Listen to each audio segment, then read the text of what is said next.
150 homes are underwater. I don't know if I'd characterize it as maybe a fifth to a quarter of our city is under a significant amount of water. So as a result of that, we've had to evacuate all of those homes and declare a state of emergency. Where are those residents who are evacuated? Are they staying with family or shelters? All of the above. People who have been evacuated, many are staying with family and others who are supporting them. With the Red Cross is also setting up an emergency center at our local YMCA. No, we've actually had to move several different times as the water came up. We started at one center, which is our recreation center, and then it became inundated with water, so then we moved here to City Hall, and it was found that this was really not sufficient. It wasn't adequate for providing the kinds of services which were necessary, so we then moved to the YMCA, which is behind the hospital complex. What's the biggest challenge that you're facing at this particular moment? The challenge, it's hard to say the biggest challenge because they're multiple. Securing the area is something that we're in the process of doing currently. We were instituting a curfew which will begin at 8 o'clock this evening. It's important that people not try to get into that area. We certainly want to prevent any potential looting as well. But when you've got homes underwater and there's electrical service and there's gas lines, National Grid has been on site, shutting off the power and shutting off the gas. But when a residential neighborhood like that becomes inundated with that amount of water, there's all kinds of potential hazard in the area. So we don't want people trying to get in there and get back to their homes. Can you describe the area where that curfew is in effect? Is it the entire city? Is it specific areas? How broad of an area are we talking about that you've evacuated? I'm going to defer to the chief on the specifics of the area, but it's largely the area that's flooded. That's correct. We set up a boundary to limit traffic, extending from the Madison Lake Street area over to Lenox Ave, which is 365A, and again going back around to Wilbur and East Walnut Streets. That area is the area that's affected by the flooding. That area is where the curfew is. That area is where security will be present until residents are allowed to go back into their homes. For any people who are living in the city who might not have been evacuated, do you have a safety message or anything you want to get out to them as far as staying safe or just protecting themselves so far? Well, certainly part of the effort, which I want to commend the efforts of our public safety staff.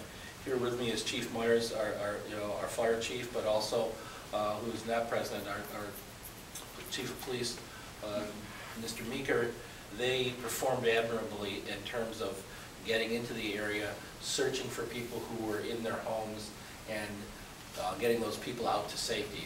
Sometimes when people look at a situation like this and they don't think the water's that high, there's not any reason for me to leave. But our folks understood what the full scope of this was going to be, and they were very effective in helping people to leave the area and do so safely.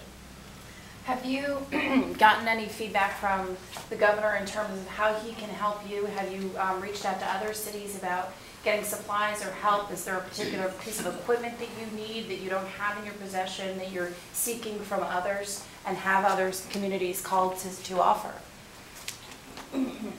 Let's speak to that. Sure. Area communities have reached out to us offering whether it be payloaders, dump trucks, that type of services, to manpower, to any type of assistance that we need. Again, they're only a phone call away. As today, it well overtaxed our manpower situation. We reached out to the neighboring communities for boats, that type of thing that we don't have as a resource here. They came willingly. They're still on site now, probably 6 hours into the event. They'll be here until we release them. And so we're extremely grateful for them coming forth. What is the manpower picture now? How many people do you have as an emergency force sort of helping you? Well, initially we started with the force of the fire department here, which was about 18 members. We quickly escalated up to probably well over 100 first responders.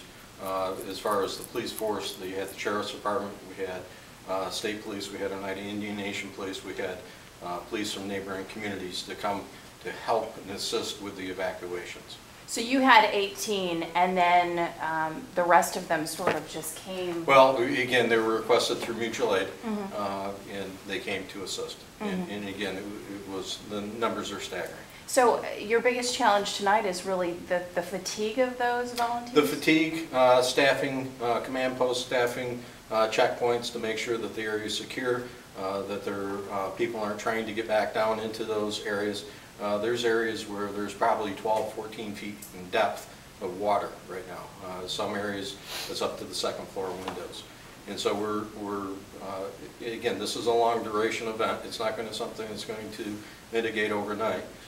And so it's coming up with a plan for the next several days on how to get the people back in there after everything's been assessed. So I know there's been some flooding to some degree here before. How does this compare to what you've ever dealt with in the past? Well, I've been here 38 years in the fire department, and this by far is the worst flooding that I've seen. And we've had Hurricane Agnes that came, but again, this by far is more devastating. Some of it recedes, I suppose. I don't have a lot of experience with flooding. How do you clear the area of water? How do you take? Well, again, after the Oneida Creek, which is the source of this water, starts to recede, floodgates will close, and then the water that's in that area will start to recede. And again, that could be 12, 24, 36 hours before that happens. Now, further downstream, the water has receded about 12 inches, but it still hasn't had any effect a mile upstream to us or downstream to us. So really there's nothing your crews can do, it's nature? Absolutely nothing. It's a waiting Right. game? It's a waiting game until, and then as it recedes, obviously the last area that was evacuated will be the first ones that will be able to go back in, do structural assessments, pump cellars, all those things. You watching the forecast a little closer than you usually do? Yes. It doesn't look good. It doesn't, it's not favorable, that's for sure. Yeah, so at this point, I think that's good for us, but at this point, if it doesn't look favorable, are you reaching out still to other communities about bringing in more manpower? Oh, we absolutely will. Yeah. You know, over the course of the next week or so, again, our manpower will be taxed, our equipment will be taxed, and we'll be reaching out to them for additional resources. You know, one of the common questions we get in a situation when people see stuff like this is, what can we do to help if they're not affected, if they're in Fulton, New York, or, you know, Watertown, and they say, what can we do? Is there anything people watching can do? Well, it's one of those things until nature takes care of, and we do make an assessment. Certainly if there's something that somebody, you know, has a suggestion or wants to reach out to us, they certainly can. You know, and if it's a resource that we can utilize, we certainly will. But again, if we need a resource and we know a neighboring community has those, then we certainly will reach out to them. The county has reached out to us and also offered equipment. Should they call the fire? We are, Yes. Call the fire department if they have any? The number to call is 363-1020. That's the fire department emergency line. That'll be the clearinghouse. If you have a question or concern as to, you know, when can I get back into my house, what's the status, any of those things, reach out to that number. It's staffed 24 hours a day, and they'll be able to give you the most current information that we have. 363-1020? That's correct. Have you guys been working with Oneida County since you're on the border and they're affected just over the bridge? Have you been in touch with the Oneida County officials at all? I've been in touch with the area chiefs, and again, our situation is very similar to what they're going through. Ours is probably on a larger scale, but again, I know their resources are tapped also.